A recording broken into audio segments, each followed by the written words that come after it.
त मरते बानी।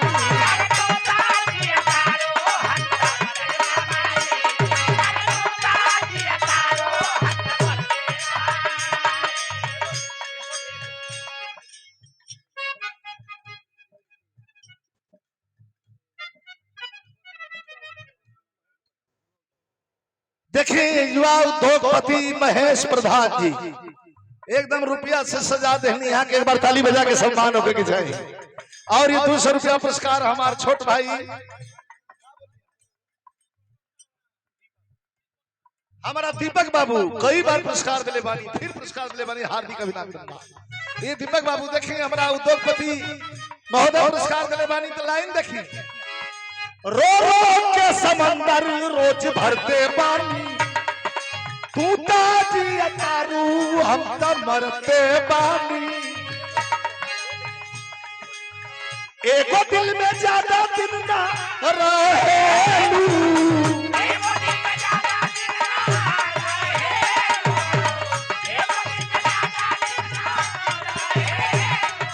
अरे एको दिल में ज्यादा दिन ना रहेलू, अपने पागल के पागल कहेलू।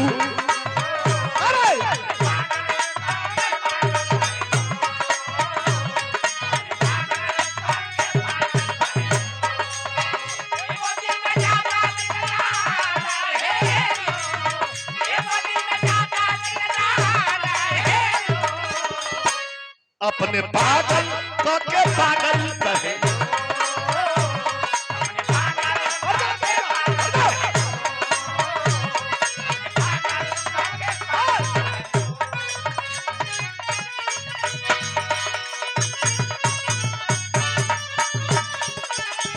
बहुत अच्छे।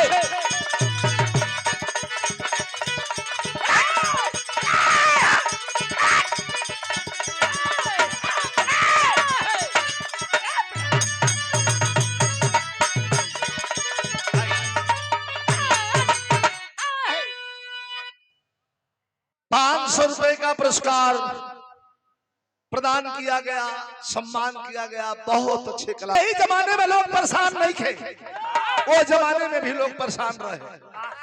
10-15 मिनट ये गीत का आनंद ले ले सभी भैया, आवाज में होके ध्यान दी, बोली मत, बोली मत। दीपक बाबू बोली मत, तनी सुने के बाद है ना। देखिए दीपक सुने के सुनबा तब धांसी तबे ना कुछ लिखे बा, जब सुनबे ना करबा तो धंसबे ना करी। हाँ हाँ कुर्सी बा, दीपक चल जा कुर्सी पर बैठ जा, तू चल इनके बुला ला। हाँ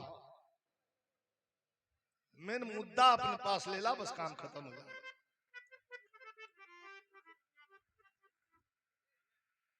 आज सवेरे से रामायण महाभारत शिव पुराण ये ऐसा नगरी है कि लोग सुनेला, लेकिन आज सवेरे से माता प्रसान बाड़ी, क्यों माता? माता सती। बड़े विद्वान लोग बैठे हैं, जरा 10 मिनट ध्यान दीजिएगा। माता सती आज सवेरे से परेशान बाड़ी, बार बार भोलेनाथ से पूछ रहल बाड़ी कि हे प्रभु, हमारा बाबूजी के यहाँ विशाल यज्ञ हो रहल बाटे, हरुआ ना चलब का जी?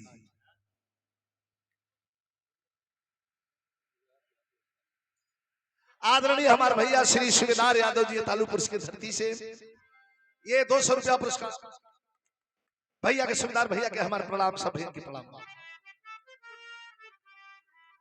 ना चलब का जी?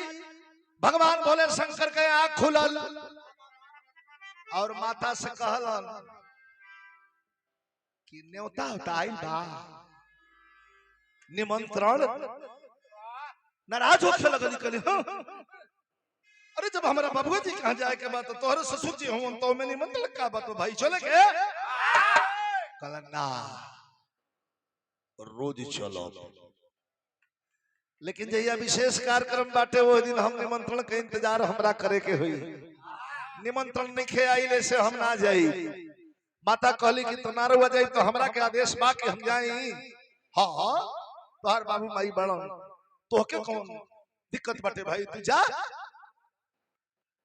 चलो ताड़ी भगवान भोले शंकर पर तो क्रोधित बड़ी, ढेर गुस्सा अपना बाबूजी राजा दक्ष पर पड़ी। बड़े विद्वान लोग बैठे हैं, ज्ञाता लोग बैठे हैं, ध्यान दीजिएगा। माता सती के पिता दक्ष यज्ञ करवा रहल बाणन, में ब्रह्मा जी बैठल बाणन, विष्णु जी बैठल बाणन, सातों सप्तऋषि बैठल बाणन। कौनो देवी देवता बाकी नहीं खन, खाली एगो महादेव के छोड़ के नहीं खन बोलो। लाल लाल आंख के माता सती पहुंचली, आ जाके अपना बाबूजी के सामने जहां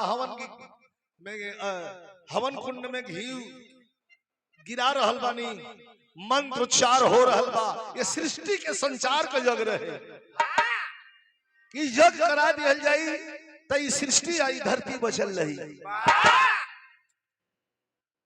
घी गिरा रहल बानी, वही जाके माता सती लाल लाल आंख के खड़ा हो गई।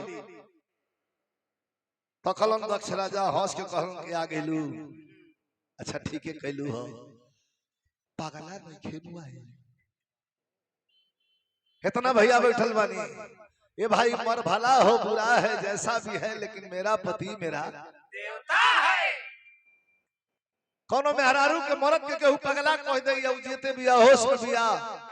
बाबूजी को लाल लाल करके सती जी कहली कि होश में रुआ पानी। बाबूजी का कहतानी? कहला हां ठीक कहतानी। अरे दादा नाली एलू हो, ठीक कहलू हो, आ गई रही तो में चार को भूत प्रेत छोड़ के जगिए नाश कर देत रे बप्पा, ठीक कहलू हो जाए। कहला कि हमारा पति का इतना बड़ा, हमारा बौरहवा का, हमारा भोलेनाथ का रोवे लगली, इतना बड़ा हमारा स्वामी का अपमान, हम कैसे जियत हन, इस सांस कैसे हमार चल रहल बा। जब तोहरा घमंड तोहरा जग का बात जोग ना होके दे। हंस के राजा दक्ष कहला रे जा ना होने हटा, जा जा जग तू ना होके देबू, काहे ना होके देबू, होके होई जग। गईली माता सती आ जाके होई हवन कुंड में धाय दे कूद गईली, हा हा हा जरे लगली। पूरा सृष्टि हिले लगल। भगवान भोले शंकर के जवन बात कैलाश पर्वत हिले लगल। भद्रकाली वीरभद्र के भेज के बड़ा तांडव करवनी वहां के राजा दक्ष का गर्दन काट दिहलन। काट के वीरभद्र वही हवन कुंड में डाल के लात से दबा दिहलन। का ना पता कहां गइल। यज्ञ नहीं के हाथ से संकल्प बाटे होखल जरूरी बा। रवा सब फोटो में देखले हो बकारा को मुड़ी काट के लगावल गई तो जाके जग संपन्न भई। यार भगवान भोले शंकर माता के वियोग में, सती के वियोग में बैठल बानी। एक एक शरीर के अंग जहां जहां गिरल तहां तहां शक्तिपीठ बनल। एक शक्तिपीठ आसाम में माता कामाख्या के रूप में, जहां माता की उन्हीं की पूजा होती है। तमाम ही बात अलग बा। अब शिवलिंग का बात आ गई तो शिवलिंगो हम बता देता निरुआ सबके कि शिवलिंगवा कुल कहां से आ गई, धरती पर काहे पूजा हो रहल बा शिवलिंग का। चाहे वो बैजनाथ धाम का शिवलिंग होके, चाहे बाबा परमेश्वर नाथ का शिवलिंग होके, चाहे काशी विश्वनाथ का, चाहे केदारनाथ का शिवलिंग होके। इनमें छोटी सी कहानी में बहुत बड़ा भाव। अब भगवान भोले शंकर धीरे धीरे इंतजार कर रहा है। हर माता का जन्म हो गई बा हिमाचल प्रदेश में, हिमाचल राजा की नगरी में। धीरे धीरे सयान भइली तो शिव पूजा, शिव पूजन, शिव पूजन, शिव पूजन। घर भर का तलाश करत करत नारद जी के सहयोग से पहुंचल बानी। हिमाचल राजा जाके भोलेनाथ के पसंद कर लिहलन कि ये ठीक हो। चुटकी बदल खाना, चुटकी बदल पानी, चुटकी बदल कुल व्यवस्था एकदम लार पचंदा चमकता। लेकिन अब लगन पत्रिका रखा गई, चले लगल। शिवरात्रि के पूरा समझाई कार्यक्रम हो रहा बा। तो 10 मिनट आने मिले कैसे चलली हां दुनिया कमाली कितना सजल जाला। आजकल तो मेकअप चलल बाटे, इतना मोटा मेकअप चढ़ता। लेकिन भोलेनाथ तो कौन मेकअप है, 100 बरस का शरीर है, कान में झोला है, ओइमे गोजर कीड़ा बिच्छू भूत प्रेत चुड़ैल डाइन जौन बात बुढ़वा बैल पर बैठ के चलल बानी तो भाव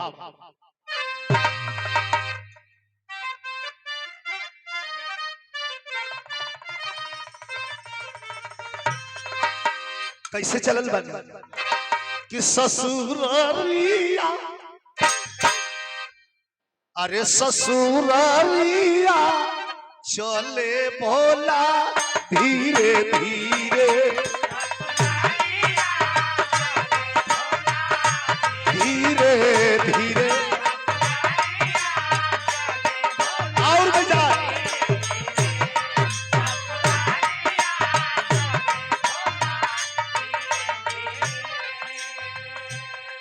अरे ससुरारिया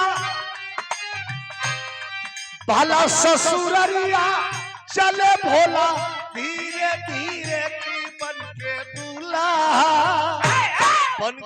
दूल्हा चले भोला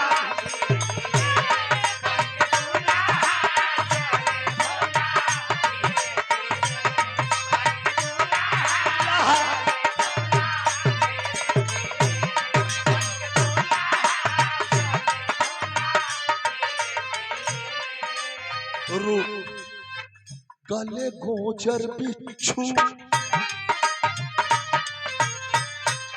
सिंगार बा भोलेनाथ को, अरे गले गोचर बिच्छू,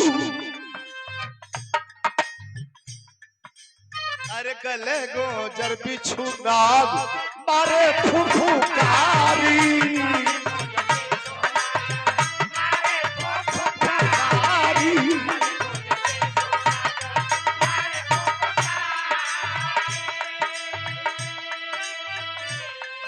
हजारों रुपया पुरस्कार हमरा भैया बड़का खेत बागी बलिया हमारे छोट भाई जयप्रकाश भैया और बुलेट प्रधान जी के द्वारा हजारों रुपया का पुरस्कार दे के सम्मान के लिए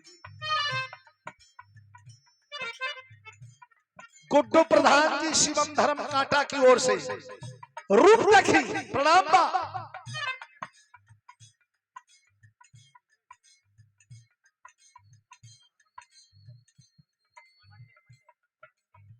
आदरणीय भावी विदेशी प्रत्याशी मंडे शुक्ला जी पुरस्कार प्रदान के लिए बानी सिंगार का बा, अरे गले गोचर बिच्छू, हाँ गले गोचर बिच्छू नाग मारे फुफुकारी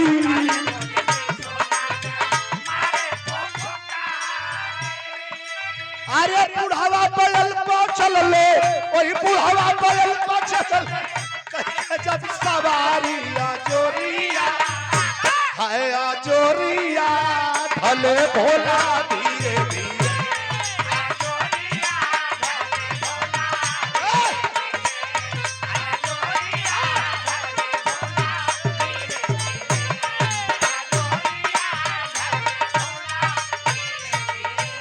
लो 12 बज गइल बा पर्वते पर इंतजार हो तो अपने आनंद ले ले।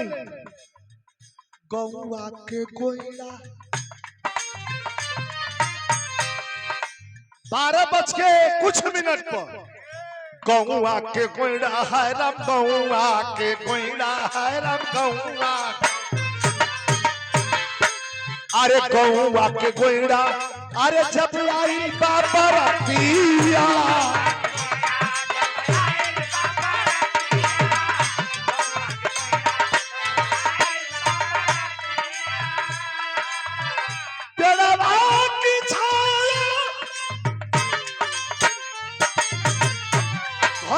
एगो पेड़वा की छाया बैठे, पेड़वा की छाया बैठे, अरे बदल के सूरतिया मसकरिया, हाय मसकरिया कैले भोला धीरे धीरे।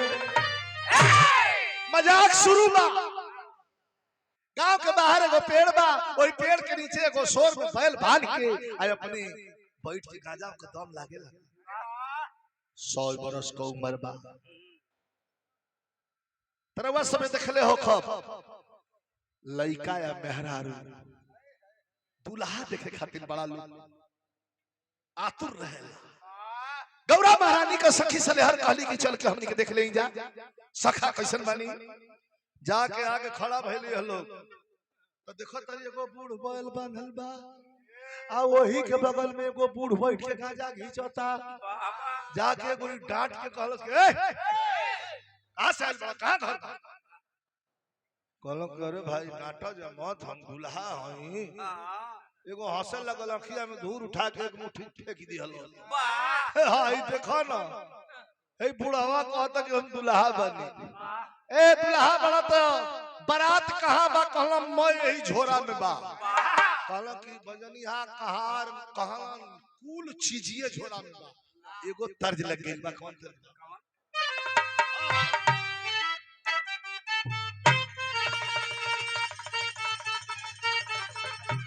श्रीनिवास प्रधान जी हमरे गुड्डू प्रधान जी का साढ़ू बानी आपके द्वारा ही पुरस्कार बा।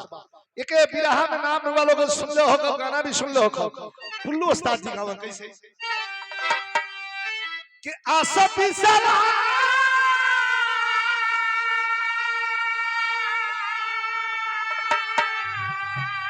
के आशा पिसरा से जरत पानी कही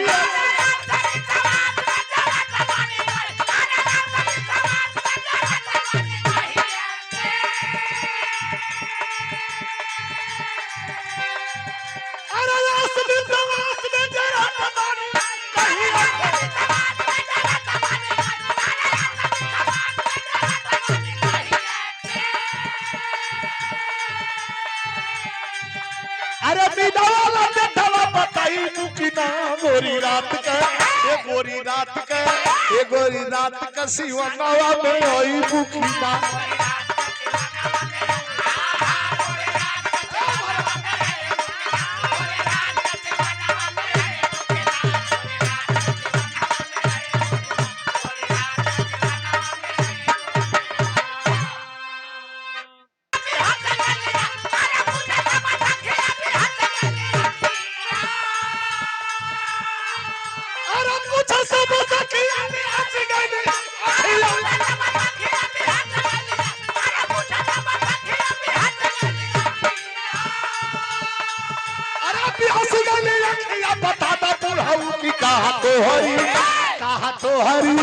कहा तो हरी बरतिया पे खाता बूढ़ हई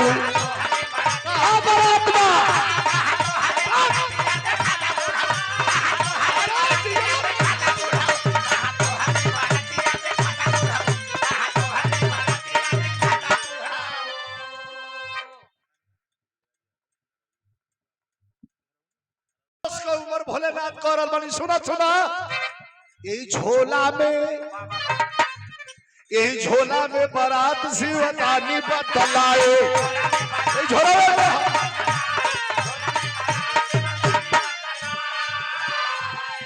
अपारी पारा झोलावा से खुदाए।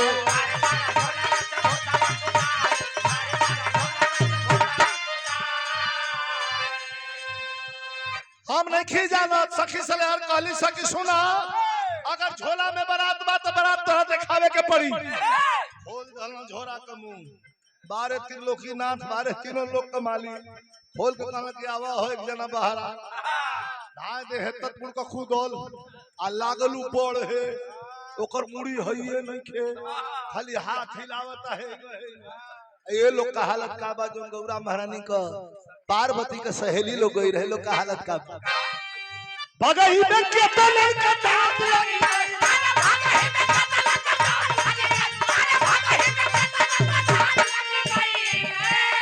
अरे बगही में केतन का दांत लगी गई और कल्ला का चला बचाला बुढ़ाऊ का तो कोनो डहर में आके बेहोश कोनो के घर में मेना चलता भूत भूत करके फिर गोता जाती है। नारद जी के धली न सकिया गुआ बा पहले यही के मारा जाए। आही दादा पहले नारद जी के अड़वा ले जाके झोंक दहवा से 2-4 झापा। नारद जी कहला भोलेनाथ का स्तुति करता हूं प्रभु माने यह हमार बाकी रहल तो क्या माता जी के मिलावे में देखा थे तो बेटा जी चल जाए ऊपर जल्दी अपन कुछ कही माया दिखाई। ये भैया आ गए दरवाजे पर बारात खोल दल भूत प्रेत चिड़ई मार गड़थैया का नाच लबर झबर होके लगल। अब बैठल मानो 100 बरस के भेष में मेहरारू कुल का पार पीटा तरियाई हो दादा बेटी का करम जोर 100 बरस को बूढ़ी आइल बरे ई कौने आंख से देखले रहलो जलाल की हिमांचलो राजा के झापड़ छोड़ दियो लइका आ लइका लागता लइका की ढेला फेंक दियो सो लेकिन मार भूत प्रेत डाइन चुड़ैल नाचत सा कीड़ा मकोड़ा तो कुछ है ही नहीं आ वही माया आ मेहरारू को लगल इस घर में से ठेला नौनिया के की जो तरी परिस दे नौनिया कहलस कि हां निकले दुल्हा रहेला त लोग दबा के पीछे क देलू जा अब हम ही न जाई कहल जो नौवा गरी आवत छूटले गाड़ी कहल कि जो नेग मिली जो नौनिया गरी आवत कि दोगला ते तो चाहते बाड़े कि हम कहीं मरी आई कौन भूत प्रेत लेकिन जब नौनिया गइल हो हाली एक बेर खाली घुमौलो से आ एक बेर टीका देहलो से आ कहत कि हमार नेग होला अंक सहीले मन भोलेनाथ कहलत तेरे भाई गुसिया मत नेग लिया आइल भले छोला में हाथ डलो तीनों लोग का मालिक चमचमात हीरा नौनिया के हाथ पर धदल गिरल बाप रे बाप ये देखही में पागल भिखारी बारे ये हीरा दे देलो अल्ले नौनिया के देखाय ओकरा मन में लालच ई कुल देख के धूमिल कदी हंस नौनिया ध के अपन धीरे से ई मेहरारू के गो चलता फिरता अलमारी हो कीमती से कीमती सामान ध दियो सस पाकिट मार सार लोग का बुद्धि खत्म हाथ ले गए लोग तो पाकिट मार जान के पिटाई ना हुई दूसरे जान के उन लोग को सेवा हुई ओई में नौनिया ध दलस पूछा ताड़ी से कुछ बोले हरे अरे का देता खुदे भीख मांगा तू का देता नौनिया के आंख मारत या कच कि घर निकल नौवा कहता का रे चुप रहो दोगलाई छोड़ ली हां सब कुछ हल्के पत्थर दे के विदा कर दिया सब निकल हमनी के गरीबी अब दूर हो गई भोलेनाथ कहलो कि हम अपना नाम खातिर दिहली आई कहते कुछ ना मिलल है भीख मांगा हो अब वही जैसे माया फैला के यही तरह चुटकी बजा दिहल बस जो हीरा रखले रहे वो कीड़ा हो गए लागल वही में अब लपेट गज करत नौनिया गिर के चिल्लाए लगल कि आही बाप जान गयल हिया के लोटल हुआ के लोटल हुआ अब पोंछ खाली कीड़ा पटक रहल बा पोंछ पटक नौनिया अब नौवा कलश के संग अब छूट जाई लेकिन मैना मतारी जब देखली त का कहली मास्टर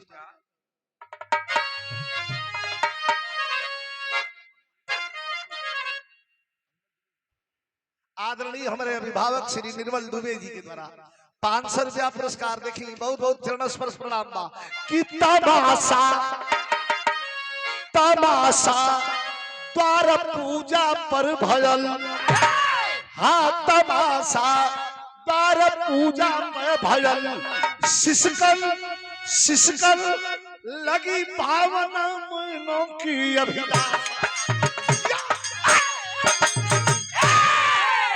ना मुराद नारद की निंदा मैं ना करती पीठ कपार ना मुराद नारद की निंदा मैं ना करती पीठ कपार कहीं करूंगी शादी शिव से भले उमा रह जाए कुआर नागम तनिक विचार की आई भणुआ बायकवार नटखट भाव से आयल दुल्हा पानी डूबल आज हम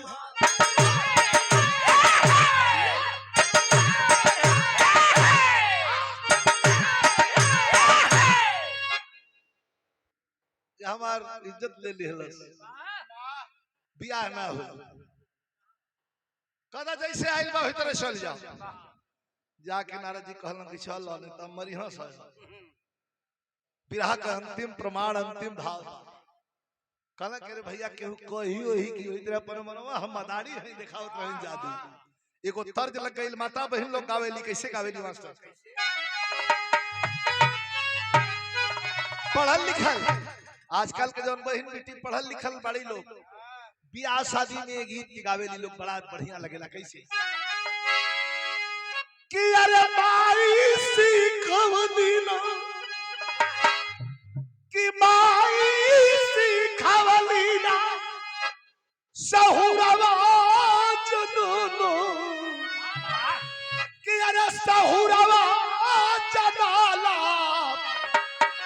सेनुरावा हो अरे सेनुरावा हो दुल्हा धीरे से डाला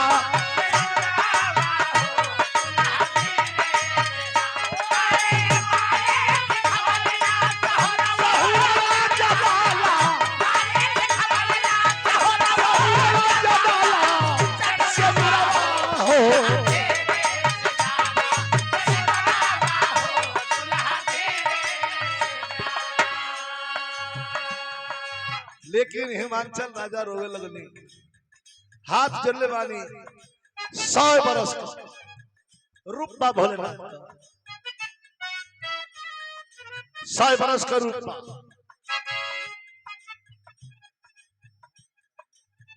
आदरणीय हमारे अभिभावक हमारे गार्जियन हमारे बड़ भैया श्री नागेंद्र तिवारी जी के द्वारा 500 रुपए का पुरस्कार माई सिखवली ना सहुरवा जनाला सनहुरवा ये दुल्हा धीरे से डाला।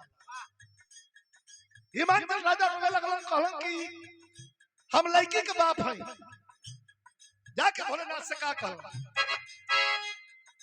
कि सभावा में डूबल अरे सभावा में डूबल चले बड़ी पगरिया सभावा में डूबल चले हमारी पगरिया पगरिया हो नाथ हमारी उठाला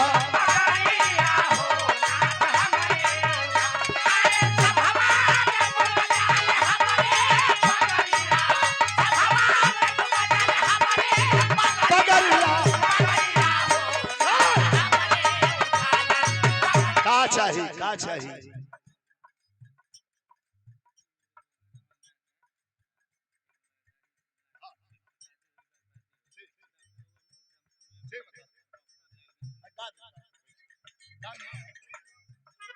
ये बक्सर से सोनू बाबू लालगंज बक्सर लदारी खोजत हो जाई तनी आज भोलेनाथ को वो सुन रहल बानी। अच्छा ये चाहिए कहे रो तड़ा हिमांचल राजा से कहो चुप चुप चुप चुप चुप रूपा बात देखवले एकदम राजकुमार का रूप हो गई ले बुढ़वा बैल पर देखी छड़े रुष्टा छड़े तृष्टा रुष्टा तृष्टा छड़े छड़े खुश बानी रूपा बात देखवले शिव जी उगली जोरिया रूपा बात देखवले शिव जी उगली जोरिया लगली बरतिया में देवतन के पतरिया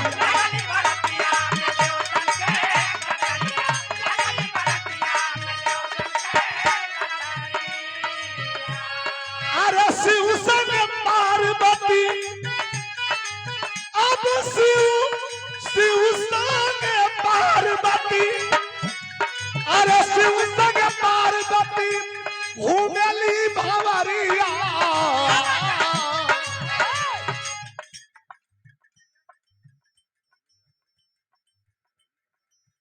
श्री कल्लू यादव जी धरौली प्रतापगढ़ अच्छा प्रमुख यादव जी ने कहा ये जो क्षेत्र बता रहे हैं क्षेत्र में हम खूब कार्यक्रम गोले हैं भाई के भोलेनाथ का आशीर्वाद मिले। शिव संग पार्वती घुमेली भाई धरौली प्रतापगढ़ से अमर यादव छोट भाई शुभ आशीर्वाद ओढ़ के बैठी वही पहला पछे दरिया गिरिजा महारानी चलली अपने प्रीतम के बखरिया गिरिजा महारानी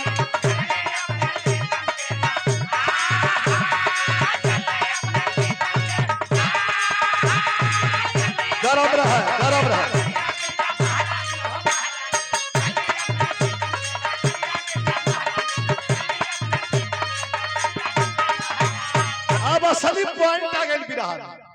ले आए न कैलाश पर्वत पर बहुत बड़ियार गढ़ही है, वही के ऊपर एगो बैठा दल शेषनाथ भक्त का पहरा लगो न कितने देखल करिया आवता नहीं कहा निकलना 3 महीना 17 दिन तक शिव जी ना घर अइले हो, तब तक गिरिजा जी के भैया सारनाथ जी अइले हो। अरे भाई क्या रोवे वही भैया का पैरिया गिरिजा महारानी। सारनाथ शंकर भगवान का साला 3 महीना 17वां दिन बैठा के अपने भोलेनाथ लापता जाके तपस्या में बैठ गई। अइला जब सारनाथ अच्छा देखे हमारे भाई छोटे भाई जयप्रकाश यादव जी घोड़े के बड़े अच्छे सवार और घोड़ा बड़ा सुंदर सुंदर रखल भी हमारे इनकर शौक मिलता जुलता हमारे पारिवारिक रिश्ता बटे। ये जयप्रकाश भैया के द्वारा लिया के चल डाला कहा सुना सुना सुना कहा बालू कल के कहा पागल राम। गौरा महारानी कहली कि पागल राम तो जैया से लिया खेल बनन तो ये से भागल राम बन। अच्छा इतना भैया बैठल बानी अंतिम लाइन में कहे के बा कौनो भाई या बाप सुनी कि 3 महीना 17 दिन का आइल बियाल बेटी चाहे बहिना ओकर बेकत ओकर आदमी फरार बाटे हइए नहीं खे तो होश में रही। सारनाथ कहला सुना 1 मिनट नहीं खेरा है उठा उठा सामान उठा लेके चल दी। ए हिरे यार बोलो मत लेके चल दे धीरे धीरे धीरे धीरे यहां तक बात मत। और ये पुरस्कार दिया गया श्रीनिवास प्रधान के बाद सिमरी का दूसरा दामाद अयोध्या प्रधान। धन्यवाद भाई फालतू मत लिखो या कुछ हाँ पैसा देके कुछ मत लिखो। भोलेनाथ अइला ना के देखलन पूछलन कहां बाड़न कलम लिया के गइलन बड़ी गाड़ी दिहलन कले लिया के चल जहलन तो देखिए भाव कितना बढ़िया बा मास्टर।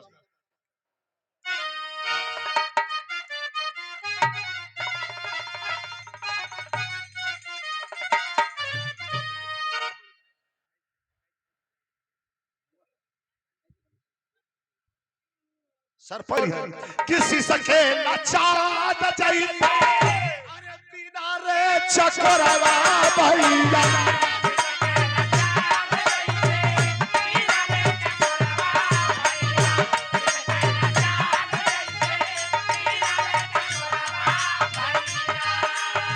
अरे मोरवा मोरी मिया बिना मोरवा मोरी मिया बिना तीर कुमिला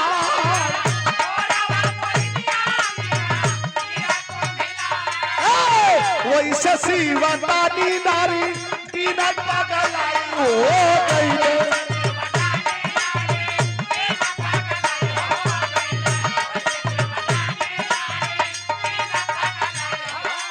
अरे वही बुढ़ावा बैल पे सवारी कइला जा।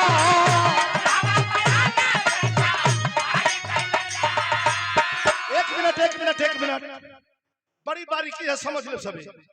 शेषनाथ से कहलन कि का कहलन बहुत गाड़ी दिहल कहलन कह दिया कि पागल साला दिखाई मत देनी तो तोड़ दे गोड़ कहला ई तो साला मजे में खराब कर दे जब मन कर तबे लेके चल जी यही लगल दबा लेवे के बा जाके बुढ़वा बैल पर बैठल नंदी महाराज से कहलन कि तनी सरपट छोड़ी अब जात जब तौर के चढ़ला तो वो कांड हो गई। आई जो गठिया बांधल है वो गठिया खुल गई। बुढ़वा पहला जब चौफाल चले लगल तो भाई ऊपर उठे लगल तब रहिया में जाके मृगा रहिया में जाके मृगा छलव गिरी गई भैया।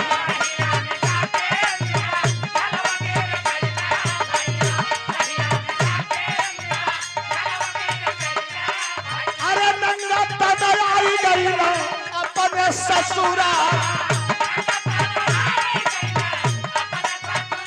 एक मिनट आके दरवाजे पर चिल्लाए लगला कि सारनाथ निकला बाहर, वैसे तुम्हारा हिम्मत बढ़ है। सारनाथ मुंह में भाई पहला नवाला डल्ले बालन कहन कि ये बहिनी तनी देख न कोनो पागल होई रे, दे दे कुछ पैसा चल जाई, कुछ अनाज उनाज चाहे खाना पीना दे दे।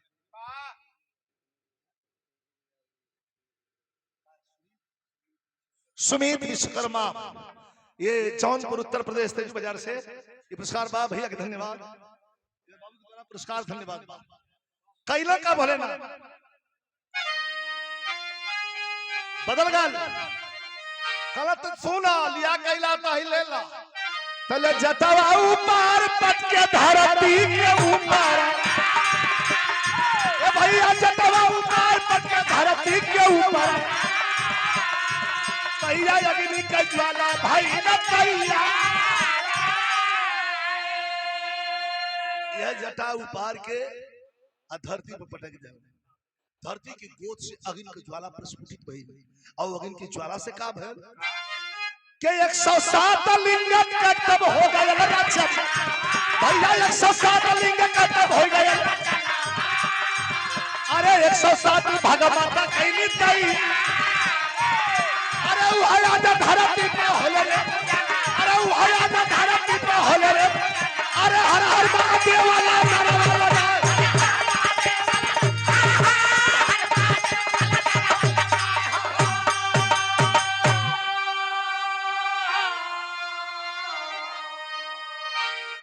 धरौली प्रतापगढ़ उत्तर प्रदेश स्फुटित भइल, ओइसे 107 लिंग का उत्पत्ति हो गई।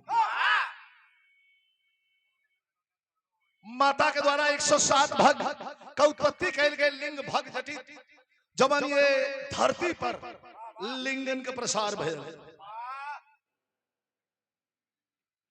तारकेश्वर धाम, बाटकेश्वर धाम, आसाम में शिव धाम, बिहार में बाबा परमेश्वर धाम, विश्वनाथ धाम, केदारनाथ धाम, जितना बैजनाथ धाम, जितना लिंगों का प्रसार हुआ वहीं से लिंगन का प्रसार धरती हर हर महादेव वाला नरवा लगा। हरि अनंत हरि कथा अनंता, जहां न पहुंचे रवि वहां पहुंचे कवि। वेद में भेद नहीं, भेद है विद्वानों में। कई गो वेद, कई गो भाव, कई गो चीज लिखल बा, लेकिन यहाँ कवि जी भाव लिखल क्यों अपना बहन बेटी के जबरी ना भेजेला, हाथ ध के आज सारनाथ माता पार्वती के कलाई ले जाके भोलेनाथ के हाथ में यही तरह के धरावत ला लिया के जाकर आँखिया खोला खोला खोला खोला खोला तने है, देख लो देख लो देख लो गुजारा हुई कि ना, देखो एखन में लिया के ला गुजारा ना हुई। हां कहता अरे तू झूठा घमंड करत हुआ, पत्थर पे जल चढ़ाओ तो खिया जा तो काम करा पर।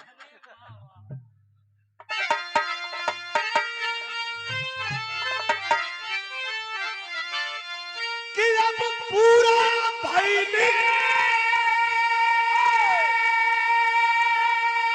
अरे सिउदानी के दिल का साधना के जलती अरे जलती बुझ गईली अग्निया बधाय लटकाना।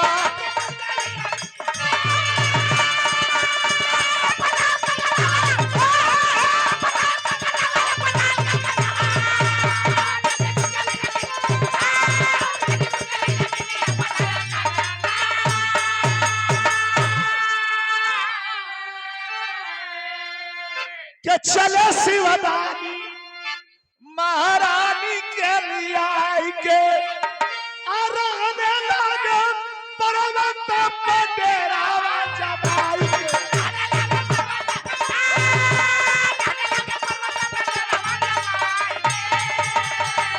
डीएम यादव जी, धरौली प्रतापगढ़ उत्तर प्रदेश, 100 रुपया भैया।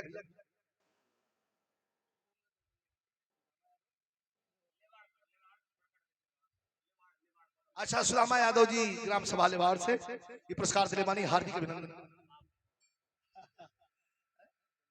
हमारा जितेंद्र भैया बड़का खेत से, हमारा जयप्रकाश भैया का भाई बानी, हमारो भाई बानी, और हमारा जयप्रकाश भैया जो बहुत बढ़िया घोड़ा के सवार भी बानी, घोड़ा रखले भी बानी, बहुत बहुत धन्यवाद, नमस्कार।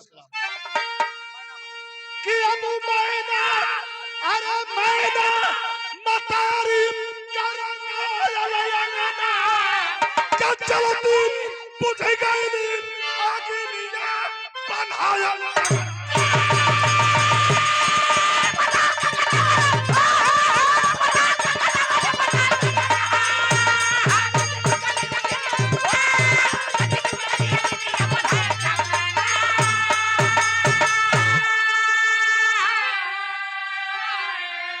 मैना मतारी का रंग आया लगना समझल लोग लेकिन लेट में समझल। हरि अनंत हरि कथा अनंता कह गए गुरु बिहारी स्वर्ग चंद्रिका कवि बच्चन जी बने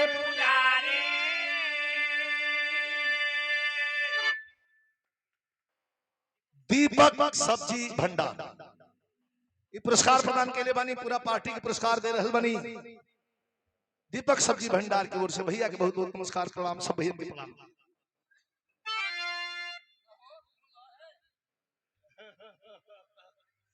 आए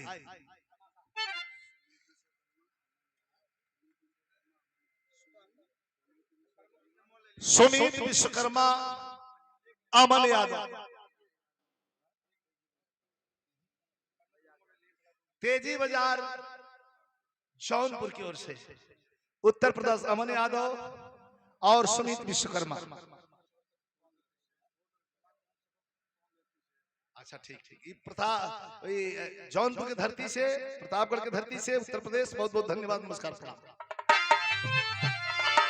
हरि अनंत हरि कथा अनंता कह गए गुरु बिहारी